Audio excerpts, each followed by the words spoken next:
Баршаңызға сәлем, құрметті тыңдармандар. Сіздермен бірге Жарасқан Әбдірашев атындағы номер 62 мектеп лицейінің телестудиясындағы сәрсенбідегі сәтті сұхбат подкасты. Бүгінгі арнайы бөліміміздің қонағы ұзақ жылдар бойы білім беру саласына елеулі үлес қосқан, талай шәкіртке бағыт-бағдар берген ардагер ұстаз, зейнеткер, педагог Науанова Айша апайымыз. Айша апай, қош келдіңіз. Ұстаздық өмірдің қуанышы, қиыншылығы, жинақталған тәжірибе, бүгінгі жас ұрпаққа өсиет бәрі бүгінгі сұхбатымызда болатын болады. Ендеше сұхбатқа көшетін болсақ, Айша апай, көп жылдық өмір жолында жинақтаған ең басты қағидаңыз қандай? Өміріңізде ұстанып жүрген өмірлік ұстанымыңызбен бөліссеңіз. Сәлеметсіздер ме?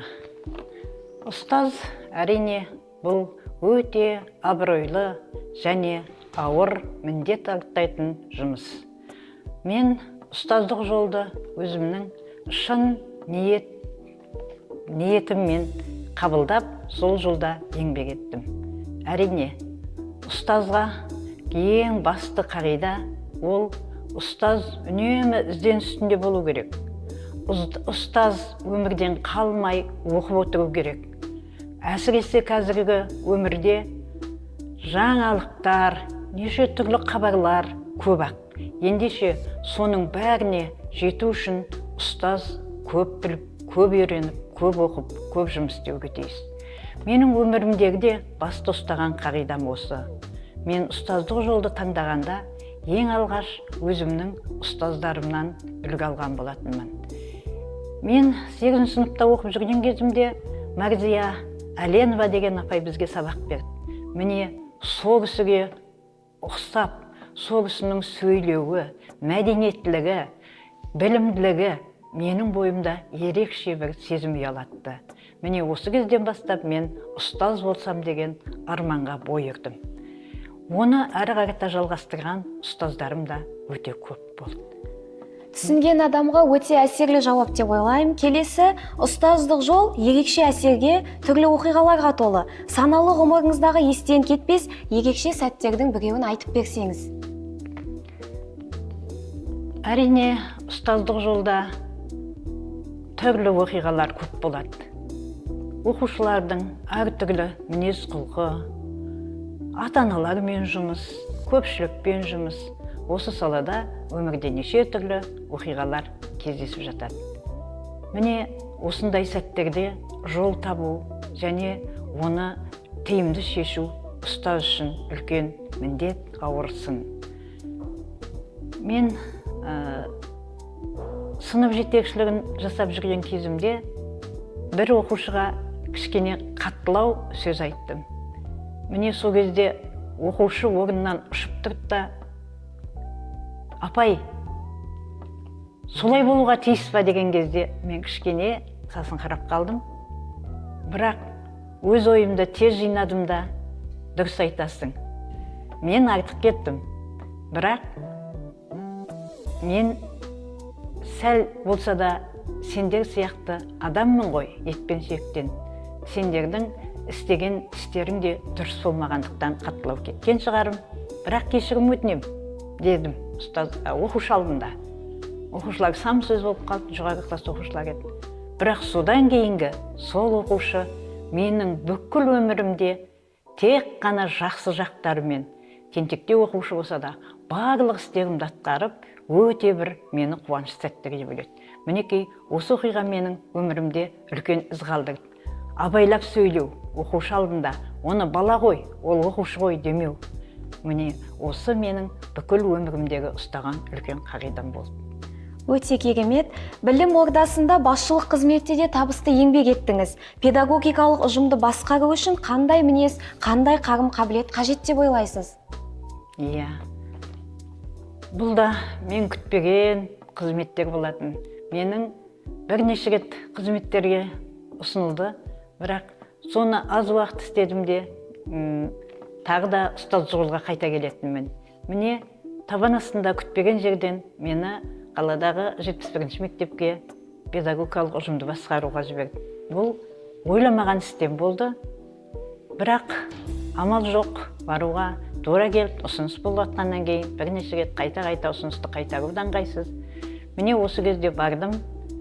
Енді ұстаздық ұжымды басқарудағы ең басты қасиет ұжымды танып біле білу. Жаңағы оқушы сияқты ұстаздар да әрқилы. Ұстаздардың да жүрегіне жол таба білу керек.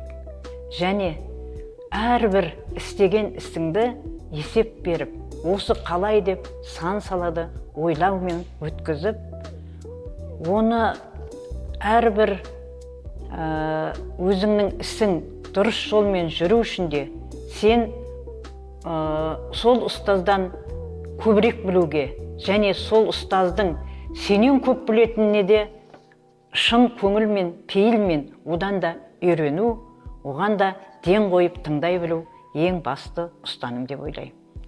Ендеше сұхбатымыздың келесі сұрағы. Қазіргі ата-аналарға бала тәрбиесі оңай емес. Жинақталған өмір тәжірибеңізден шығып, жас ата-аналарға қандай ақыл кеңес берер едіңіз? Бала тәрбиесі оңай емес. Енді қандай ақыл кеңес беретін деген кезде, ең бірінші ата-ана балаға деген үлкен сүйіспеншілікпен қарау керек.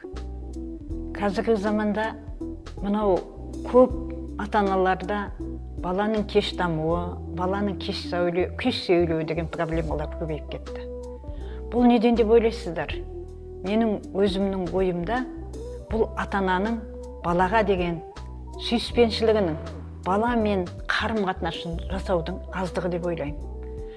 Анау ата-бабамыздан басталған баланы туғаннан бастап, емшектегі кезіне дейін жас ата-ана баласын емізе отырып, соларға сүйіспеншілікпен бұлдырлап сөйлеп отыратын. Міне, баланың барлық өмір жолында баланың даму қабілеті бар. Бала туғаннан бастап дами бастайды, іште жатқаннан ақ. Міне, сол кезде балаға деген мейірім болса, ол бала келешек дамиды, өседі, жан-жағына ізденіспен үлкен азамат болып қалыптасады. Ал бізде қазір мына бір бәріміздің сотқы қолымызда, міне сондықтан да ата-аналар осыны азайтып, баланың әрбір ісіне сөйлесіп, онымен ақылдасып, кеңесіп, дұрысы қайсы, бұрысы қайсы, жаңағы дұрыс емес десе басталып айқайлап ұрысқаннан гөрі оны түсіндіріп, мынау жолың балам дұрыс болды, ал мына жолыңда сен қателестің, бірақ қателесуге де тиіссің.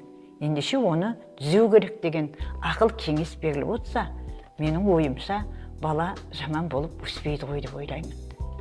Өте тамаша жауап. Келесі сұрағым, бүгінгі жас буынның өз жолын табу бүкіл қоғам үшін маңызды. Жастар өмірден өз орнын адаспай табу үшін не істегені дұрыс деп ойлайсыз?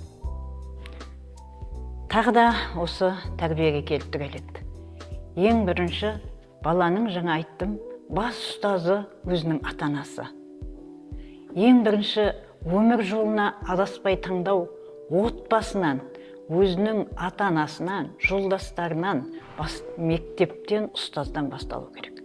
Міне осы жолда әр баланың қабілетін, өзінің неге деген бейімдігін ата-ана бейімдей отырып, өмірден өз орнын дұрыс таңдап, дұрыс жолда ертең әттеген-ай демеу үшін соны о бастан бейімдей бастау керек. Яғни, неге бейім баланы, соны зерттей бастау керек. Және соны баламен сырласып, ақылдасып, осылай болса қалай. Бала жас, оның көңілі анаған да шабады, мынаған да. Алдында Сұлтанмахмет айтқандай, толған таңдау, толған мақсат алайын, анасын ба, мұнасын ба дейді ғой. Ендеше соның қызылды жасылдысына көңіл бөлмей, шын ниетімен бала нені сүйіп тұр, нені қалап тұр, бала ненеге бейім, осыны білу керек. Бала да енді азамат бола бастады.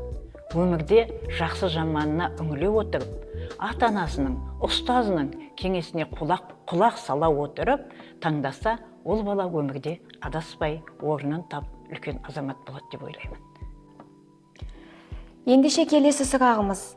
Зейнетке шыққан адам өмірін бір рет саралап, қарап отыратын кезеңге келеді. Өміріңізге көз жүгіртсеңіз, мына істі басқаша жасасам дейтін өкініш, немесе өзгерткіңіз келетін дүниелер бар ма? Жоқ деп айтуыма болады. мен бастаған кезде айтып кеткем, ұстаздық жолды шын жүрегіммен қаладым деп. Одан ары қарата өмір жолымда менің кездескен ұстаздарым, көп деген ұстаздарым болды. Осылардың бәрінен үйрендім. Мектеп, одан кейін 13-ші мектепте тағы да сол әдебиет пәнінен мен әдебиетті таңдадым. Әдебиет пәнінен Әбдуәли Әлмаханов деген ағайымыз берді. Сұлтанай, Сердалиев деген ағайлар. Ол кісілердің енді сабақтарын тыңдай беруге болатын. Міне бұл ары қарата жетеледі. Мәдина Махатова деген апайларымыз болды. Міне одан кейінгіде көп деген ұстаздар болды. Осы ұстаздардан менің бастамам сол ұстаздыққа ауытта тұрды. Сондықтан өмір жолыма ешқандай өкінішім жоқ деймін. Ұстаз болдым, басшы болдым, бірақ әр ісімді де абыроймен атқардым. Елім, халқымның алғысына бөлендім. Оқушыларымның да әлі күнге дейін барлығы да апай деп сыйлайды. Ендеше менің өмір жолымда таңдаған мамандығыма өкінішім жоқ. Мынаны өзгертсем, әттеген ай деген тұстарым да жоқ деп ойлаймын. Шын ниетіммен, шын жүрегіммен қалаған ұстаздық жол. Енді келесі ең соңғы әрі қызықты сұраққа көшсек, егер ұстаздық жолға түспегенде, қай мамандықты таңдауыңыз мүмкін еді? Ойланып та көрмеппін. Жаңа айттым ғой, менің бар таңдаған мамандығым осы болды да, одан әрі қарата мүмкін басқа салада да істеп кетуіме болатын шығар, бірақ мен ойланып отырсам, сол ұстаздықтан артық мен үшін мамандық жоқ сияқты. Өйткені баламен жұмыс істеу, үлкендермен, ұстаздармен де жұмыс істеу әрі қызық, әрі қиын. Ал бірдеңеге қызықпасаң, оның жолындағы кедергілерді жеңем деп ұмтылмасаң, өмір бір орында тоқтап тұрған сияқты. Ендеше сол қиындықтармен күресе отырып, жеңіске жету, ол ең басты адамның арман мақсаты ғой деп ойлаймын. Мен сол жолдарда жеттім, қиындықтар да көп болды, жеңістерім де, қуаныштарым да көп болды. Сондықтан мен осы ұстаздық жолдан басқа ештеңені істей алмаймын ғой деп ойлаймын өзімнің шын пейіліммен. Қазіргі таңда да әлде де болса сол бала тәрбиесінде, бала, немере тәрбиелеу, міне ары қарата жалғасуда. Ендеше менің ұстаздық жолым нағыз өзімнің жолым деп ойлаймын. Айша апай, жылдар бойы жинаған бағалы тәжірибеңізбен бөліскеніңіз үшін алғыс айтамыз. Сөзіңіз жас мамандарға бағыт, ата-аналарға кеңес, жастарға үлгі. Құрметті тыңдармандар, бүгінгі подкастымыз өз мәресіне жетті деп ойлаймын. Алдағы эпизодтарда үлгілі педагогтармен және қоғамға еңбегі сіңген тұлғалармен сұхбат жалғасады. Бізбен бірге болғандарыңызға рахмет, қош сау болыңыздар. Сіздермен бірге Телағысова Айдана.